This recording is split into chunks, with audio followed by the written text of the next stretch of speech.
Hey, what is going on, everybody? It is your boy AKMans12 here, and welcome back. Destiny 2.0 patch is here, guys. As I'm doing this commentary, I'm actually downloading the patch. It was just released a few minutes ago, and the patch will take a lengthy amount of time to download. So if you're not downloading it already, be sure to download it now. Leave your consoles on standby if you have to, because it is a 17 gig file for the PS4. Not entirely sure what it is for other consoles like Xbox and last gen consoles, but just be alarmed that it will take a very long time to download.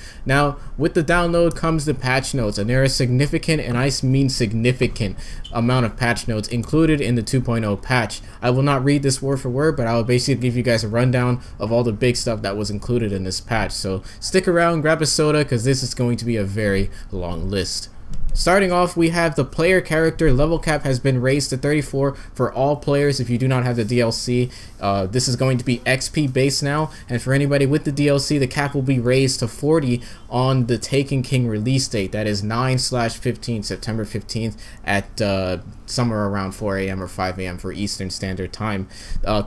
Character level and light are now separate stats. They are not they don't show your level like they used to. Like, remember, if you were level 30, it would show the light level 30. Now that's XP based, and light level now basically shows how powerful you are. Attack and power values on weapons have been renormalized in preparation for Taken King. Basically, a 365 attack weapon is now a 170 attack weapon. That is how that works. I'm not entirely sure how the number rounding goes with the other ones, but just know that 365 guns are now 170 guns. Weapon damage numbers and combatants have been scaled against renormalized attack and defense values. Outgoing and incoming damage has been changed to reflect the new light system, like I said before. Intellect, strength, and discipline now reflect different type of tiers inside of your stats, and also reflect in your ghost as well. Orb generation is now capped out to maximum 8 orbs at once when wearing the exotic armor items that increase orb spawning rates. Basically, a light beyond Nemesis will not spawn 9 orbs anymore. I'm not entirely sure what was the point of that, but they decided to do that for some odd reason. Increase recovery time at low end by 1 second and reduce high and reduce timer by 2 seconds. These were renormalized recovery stats effects to make more compelling character stats choice. Pulse grade secondary effect, this is now globally 8 meters. It was originally 7 meters, around 8 meters. Arc was around 9 meters. It was reduced to 8 meters. So the arc bolt grenades were actually reduced, or not the arc bolt, sorry, pulse grenades were reduced by pretty much 1 meter. The void grenades were actually increased and buffed to 8. The pulse grenade fuse times have been reduced. Thermal and pulse base detonations have been increased as well. Fixed an issue where perks that grant additional super energy for grenade kills did not work correctly in Crucible. Moving on to the Titan Defender, the line attacks. This one is huge, guys. Line attacks, Fist of Havoc, Shockwave, and Arc Blade Razor's Edge can no longer penetrate Ward of Dawn. Now, if you remember, there's a specific thing in this game known as the Titan Bubble exploit. This is an exploit where if you have 5 Titans in one golden gun, you could generate an infinite amount of orbs for your super, and you'd basically just get infinite amounts of bubbles over and over and over, and your hunter would get tons of kills with the golden gun because you're just supplying him with a ton of orbs. And the one counter that was available to that bubble was Fist of Havoc and also Arc Blade. It used to take 2 Arc Blade shots to take out a bubble. Now it does not work anymore. So I feel that this is kind of a bad idea in my opinion. I didn't have a problem with Razor's Edge before taking out Titan bubbles, because that's how I always countered Titan bubbles, was using Razor's Edge with my Blaze Dancer. But now that has been patched, and I feel that the Titan Bubble exploit is going to become a serious problem in Crucible.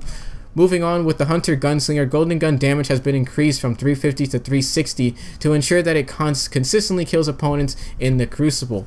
This was a problem because if you were to hit someone with golden gun across the map, it would leave them at 1 shot. It would take 2 golden gun shots to kill them. So maybe now I'll be able to 1 shot across the map. We'll see. The Arc Blade can now generate up to 6 orbs when geared with exotic armor. That increases your orb spawning rates.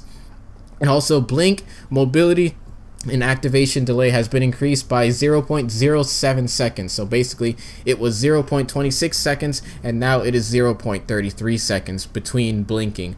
Blink movement ability visuals now change to better telegraphing direction, clear activation effects, and trail effects. Blink strike now does arc damage, so now your blink will deal arc damage in certain arc burn nightfalls and stuff like that. All very useful for taking out shields. Arc bolt grenades, thermal and arc bolt grenades have been reduced by 25% to 75 damage per grenade. This is serious, guys. I relied heavily on these grenades. Now it has been nerfed, so I may try out different grenades and see what goes on with that. Arc bolt range has been reduced by 11% to 8 meters. Flux grenade tracking shape volume has been changed to reduce tracking aggressiveness. Not really too much of a necessary patch in my opinion. Moving on to the Warlock, the armor bonus perk, Strength of the Ram. Found in exotic helmet, the ram has been reduced from 5 to 3. This is huge, guys.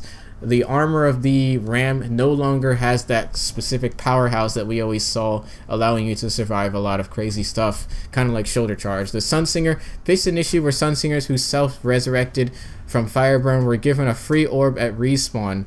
I didn't even know about this, so I guess that's pretty good. Firebang Sunsingers now more successfully kill to spawn orbs. Basically, I guess that means that must not successfully kill to respawn orbs. Okay, so basically you have to kill stuff to get orbs. I'm pretty sure that's what it always has been. Moving on to the nitty and gritty of this patch, the weapon patch. The auto rifle's base damage has been increased across all archetypes. Damage fall off now starts closer to player to emphasize its role as a close range weapon. Base stability reduced slightly. Damage done against AI combatants increased by 30%. That's massive. Pulse rifles, all stable low recoil pulse rifles, i.e. Hopscotch Pilgrim, now use medium rate of fire base stats. So the Hopscotch Pilgrim and Sword of Red Death have been moved up to the medium pulse rifle section. Moving on with the medium pulse rifles rate of fire has been slightly increased, but with base damage reduced slightly by 2.5%, so we get a bit of a buff but also a nerf. PvP burst to kills, all precision hits is 2 to 3 depending on the victim's armor stat. Magazine size increased on all base stats, base stability reduced, and damage increased against AI combatants by 25%. Moving on to scout rifles, base damage increased slightly from medium to high rate of fire scout rifles. Small adjustment does not change shots per kill in PvP against another guardian with full health. Magazine size increased on all base stats. Accuracy when firing from the hip is reduced. Damage done against AI combatants increased by 5%. So scout rifles get buffed, which is pretty nice. Hand cannons damage fall off now starts has been reduced to closer the player to limit long range lethality. Lethal, I can't talk today, guys, I apologize. Accuracy while aiming down sights reduced slightly, making long range snap shooting less reliable. This is good. Accuracy when firing from the hip has been reduced. Magazine size reduced on all base stat settings. Base optics zoom reduced, so aiming down sights grants more width in favor of depth. Moving on to a big one, we got shotguns here. Shotgun precision damage scale grants 10% bonus damage, was 25%. So occasionally I would get random headshots with the shotguns and it would usually one-shot somebody, but now that that has been reduced by 15%, we now will not see those one-shots with shotguns as well. Shot package perk reduced the cone spread by 20%. It was 50%. That is massive. Rangefinder perk adds a 10% range increase on zoom. Was originally 20%. Damage done against AI combatants reduced by 45%, 2.25 to 1.15. That is massive. So shotguns take a heavy nerf again. Not as bad as it was before, but it's taken a heavy nerf. So we'll have to see what that does in the Crucible. Fusion rifles no longer get their accurate when each projectile is fired. They are now slow charging. Accuracy increased for low range fusion rifles, including like I forgot what that thing is called. There's a fusion rifle, the one from the what's that gun called? The one from the Trials of Osiris. I can't remember the name of it, but that one, you're gonna see that one do less damage as well as less range, and cone of fire spread has been increased a lot. Sidearms base reload speed has been increased for your sidearms. Ammo stats for sidearms has been reduced to match other secondaries. Rocket launchers, your blast radius distance has been slightly increased, but also here's the bad part: grenades and horseshoes perk proximity detonation distance has been reduced to 1.3 meters. It was 2 meters before, so we get a nice little blast radius increase, but we also see the grenades and horseshoes perk proximity detonation has been nerfed. Machine guns fixed an issue with all dead orbit machine guns where attached plasteel plate failed to animate properly on real reloads. Damage done against AI combatants increased by 5% with all LMGs. Weapon perks, reduced damage bonuses on and penalties granted from weapon barrel upgrades. Overpenetration perk only works on bipeds, no longer works on environmental materials. Mulligan perk chance increased by 2%. That was needed a lot. I'm glad that they decided to add that.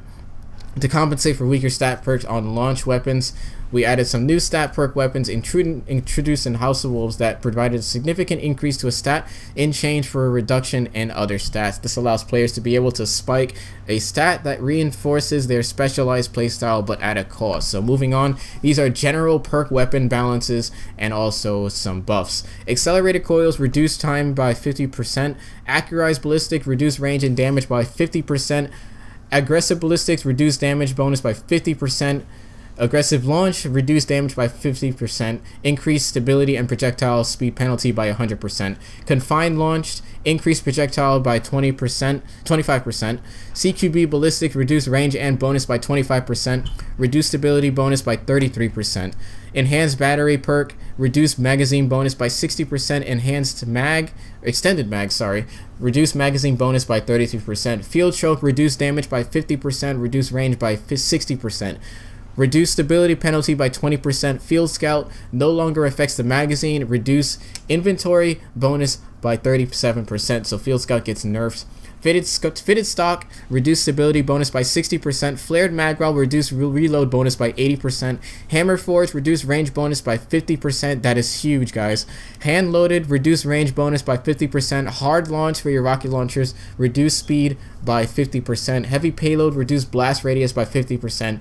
Javelin bonus speed bonus by reduced by 50%. Linear compensator reduce damage bonus by 50%. Luck in the chamber damage been reduced by 3%. Perfect balance reduced stability bonus by 40%. Send it perk reduced by range bonus 40%. Inventory and equip penalties added. Smart drift control reduced stability bonus by 40%. Smart drift control rocket launcher, that's actually read pretty weird. Reduce stability bonus by 40%. Reduce projectile speed by 33%. Small bore reduce stability and range bonuses by 25%. Smooth ballistic stability bonus made into penalty. Range penalty is now a bonus. Soft ballistics reduce damage penalty by 50%. Soft launch stability bonus made into penalty. Projectile speed penalty is now a bonus. Speed reload reduce reload bonus by 80%. Warhead verniers, reduce blast radius bonus by 37%, reduce projectile speed bonus by 60%, and reduce stability penalty by 20%. Exotic and legendary weapons patch. Here's the exotic weapon patch, and we'll see what's going on with this. Hard light, base stability increased by 80%. Projectiles now have a bounce count. Projectiles are not affected by damage fall off. Projectile FX updated, so it's easier to track the projectile rockets. Seros regime stability reduced, added a range boost to the focus fire node on the talent grid, so Seros gets a nice little buff. Necrochasm base stability increased by 60 increased to 60. Base magazine base magazine increased to 60%. Magazine size increase. Cursebringer perk will now always trigger on a precision kill. Curse perk explosion blast radius increased and deals more damage. Rangefinder perk has been replaced by Zen moment. That's pretty good to me. Last word, rage reduced by 10%, base stability reduced by 10%, accuracy has been increased when hit fire, precision damage aim assist while in hit fire is increased. Fixed an issue with the 111 perk where it would trigger when you're ADSing, so that has been fixed. Moving on to the biggest one of them all, the Thorn exotic hand cannon. Base damage of Thorn DOT has been reduced by 1/3 for both PvE and PvP. Thorn damage over time now stacks up to 5 over multiple shots. This is a net buff, but is now spread over multiple shots to eliminate the PvP 2-shot walk away issue. Thorn DOT damage now correctly reports as poison. Normally it would say burning, but now it says poison. So Thorn is no longer a 2-shot kill, but I feel it's still going to be a very powerful weapon. Hawk Moon, the Luck in the Chamber, and Holding Aces perk now have a stack limit of 2. Only 2 of the bonus damage perks will ever stack. You will never get a Hawk Moon one-hit kill anymore. Holding Aces perk now increases the magazine by 2 rounds. Icebreaker recharge time for ammo shots has been increased to 7 seconds. Was additionally 5 seconds. Gallowhorn reduced damage of Wolfpack rounds by roughly 1/3. Black Hammer White Nail perk now fills the magazine from your ammo reserve, so you're not going to get infinite ammo. No Land Beyond fixed an issue where the overlap parallax issues in sights during aimed out sights view. So basically, no more sniper glint when you're ADSing. You won't see that anymore, thank God. Base handling increased. Master perk has been increased precision damage from 2.6 times to 3 times damage. Lord of Wolves Rally perk now grants +5 recoveries to allies in close proximity. Thunderlord arc detonation chance for lightning rounds increased to 50%. So we're basically going to see more Firefly with that. Magazine size increase to offset ammo stat changes. Vex Mytho class projectile speed increase to compensate for global fusion rifle changes. Stability increase to compensate for global fusion rifle changes. Universal base range, universal remote base range increase to 20%, +20. Monte Carlo just got a bunch of stability upgrades. Bad Juju, more stability upgrades. Red Death, stability upgrades as well. And also the rate of fire were not displayed properly. Now we're basically displaying a bit properly, so not too much of a nerf there. Plan C, range has been increased and stability has been increased. Exotic armor, many pieces of exotic armor now recolor when a shade is applied, so shaders will work properly with that. Titan, your insurmountable skull fort, gain a second melee charge for Storm Fist and Sunstrike. Hunter, Spine of Young Ahamkar, bonus trip mine grenade, gain a second grenade charge for trip mines. Warlocks, your Heart of Praxifier, gain bonus agility when Radiance is active. Year 1 activities have been converted to the quest system. This is now activity section. You can replay the story for more experience and reputation by looking at quest sections in the tower. The Ghost is now changed to Nolan North. Fallen Wolf Patrol targets are now disappearing. They are no longer in the game. Fix an issue where Medic and Blast Shield PvP medals displayed while playing PvE activities. I didn't even know this was there. Strikes. Players are now required to participate in boss fights to be eligible for end of activity loot. This is to reduce the AFK problem. Bonus loot and reputation can now be earned in Vanguard Streak bonuses for players who continue to recycle back in the Vanguard Strike playlist without exiting to orbit. So the more you play strikes, the better loot you get. Burn, Arc, Void, and Solar Skulls now only increase player damage by 2%, down from 3%. Combatant damage to player is unchanged by 3%. 3 times, sorry, not 3%. Fix an issue where an instant completing a strike was not triggered in strike playlist, basically earning the strike's introduction Grimmer card. Prison of Elders, fix an issue where servitor bonds weakened buff did not clear when Skolas was pushed into phase 2. Fix an issue where webmine effects extended beyond effect area. Fix an issue where rewards for Skolas does not grant Hildian Secret to players who already have Ceres Galliot.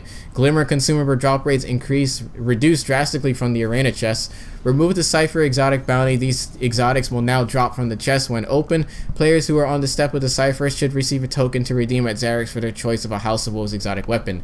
King's Fall raid will unlock on 9/18/15 10 AM specific, that is 1 PM Eastern. Quests have been added to the menu. Year 1 activities converted to the quest system. New quest lines have been added. Reputation has been moved. Bounty slot has been increased to 16. Incomplete Year 1 bounties are now auto-abandoned. Incomplete Year 1 exotic bounties are auto-completed. That includes the Elder Cypher. Bounties are now turned into completion reward via the quest screen, and bounties can now be tracked. Iris Year 1 bounties will be retired and new ones will be added, earning with the TTK quest on 9/15. All vendor reputation from Year 1 will carry over. Collections have been added to the tower. Shaders and emblems can be found by Eva Levante in the tower. Ships and Sparrow collections can be found near Amanda Holiday in the tower hangar. Exotic armor and weapon blueprints can be found near the class mentors. So now you can delete all your exotics. Once you have that exotics, you can pretty much acquire it anytime that you want. Vault space has been increased to store up to 72 weapons, 72 armors, and 36 general. The bounty vendor, Xander99, has a new stock of daily bounties. Map droids have been removed from the North Tower, Plaza, and hangar. Loot announcements now appear in the tower but have a maximum range of 10 meters. Not sure what the point of that was. Gunsmith starting on 9/9 tomorrow. Reputation will be earned for Banshee 44 using his field test weapons. The speaker, new ghosts are on sale with the speaker. I will definitely be purchasing these. Year 1 emblems have been moved to Eva Levante. Faction emblems are no longer purchasable but will come from faction packages instead. Former Vanguard emblems are now unlocked at level 10 and 20 of their respective class quest change. Crota's Bane, Iris bounties have been retired as her ear shifts from Crota to Oryx and his Dreadnought. Iris reputation can now be earned weekly by killing bosses in the Crota's End raid or through new matches but to be discovered in the Taken King's new destination. Iris reputation requirements for each rank have been adjusted to be faster. Characters will retain any rank they currently have with Iris. Reputation is no longer capped at 4. And all players will receive reward packages for rank increases. Players will be able to earn rewards by continuing to level up the Crota's Bane reputation. Kreen's Wrath, New bounties have been available in the Reef. Completing a new quest, these bounties will also drop treasure keys the first time once completing each week. Inventory class-specific armors have been depreciated in favor of the ununified material. On September 15, Vanguard Quartermaster Ronnie 9940 will exchange old materials for new ones. Fixed a bug where item upgrade was triggering when nothing was actually earned. Year 2 weapon telemetries have now been combined per weapon slot. Weapon type, actually. Crucible event. The Rift game mode has been added for everybody from now till 9/15. Crucible Daily will not be available on 9/8 and will resume on the 15th. Mayhem Clash has been added as well, and Taken King maps are available for all players until 9/15. The House of Wolves map are now available to all Destiny players. That includes Widow's Court, Black Shield, and Thieves' Den. Year 1 platform exclusive maps, Timekeeper, Exotic Blue, are now available to all Destiny players. Mercy Rule has been induced also. If you're not familiar with Mercy Rule, basically if you're getting slapped, the game will end instantly. Legendary loot drop rates have been increased. PvP post-game scoreboards now use abbreviated names. Hover over these stat headers to see more detailed information. The PGCR now does not display the score column if the mode does not have individual player scores. Shax will now comment on multi-kills and streaks. This is pretty cool. Victory Imminent voice will no longer play when there is less than 30 seconds remaining in Crucible matches. Moving on to Director, Salvage and Rift are now core Crucible activities, so these are base game stats or base game activities that will always be there. Taken King maps are now included in the core Crucible playlist. Medals. Added a set of new Crucible medals. Buckshot Bruiser, Machine Lord, Sharpshooter, and Master Blaster medals can now be earned multiple times in a row if you're awesome enough. Fixed an issue where first place kill score bonus, which triggers in the Uprising medal, was awarded when killing the highest scoring player on the winning team instead of the highest scoring player in the match. Maps. Widow's Court added invisible physics to keep players from hiding in the ivy overlooking the courtyard. Heavy ammo. Game type salvage. Reduced salvage score limit from 10,000 to 7,500 as our data showed too many games were ending in the time limit. Were ending to the time limit. Modified the base 3v3 options that have a 7-second minute respawn or 7-second minimum respawn timer. Skirmish modified the base 3v3 options that have a 7-second minute respawn timer. Changed specific ammo crate timing for Infernal Clash, Infernal Control, and Infernal Rumble modes to 2 minutes. Removed heavy ammo crates from all Infernal playlists, so no heavy ammo anymore. Rumble placing in the top 3 in Rumble playlist now counts as a win for quest step purposes. Control, Bastion, First Light, and Skyshot have been added to the core control playlist with pikes and interceptors disabled. Zone capture and zone neutralize scoring messages in control will now display the zone being captured. Trials of Osiris trials passage coins are now discarded by the stack rather than the item. UI super coins icon in kill messages are now displayed in yellow. Added icons to kill messages for precision kills. Super kill messages now display to the name. Voice channel settings in nav mode have been moved to the nav mode toggle display, which includes quests and bounties, active modifiers, and PvP scoreboard. Technical limitations with the game, not technical limitations, basically some new stuff. Cinematics can now be skipped. This needed to be in the freaking game. I'm glad they finally added it. Slow hide helmet options now applies to the character screen. Unused content compact packs will be removed automatically on PS3 and 360 to save hard drive space. Fixed the crash issue with PS3. Enabled support for game content to be loaded from USB devices. Improved Xbox One messaging. Fixed an Xbox One issue with suspended resume on certain loading screens. If there is a valid playlist, use that for rich presence instead of the activity. Networking. Reduce latency of kill notifications in Crucible. This is to help negate the issue of players sort of running into walls with bad connection. Improved damage validation systems to reduce the effectiveness of players with extreme lag.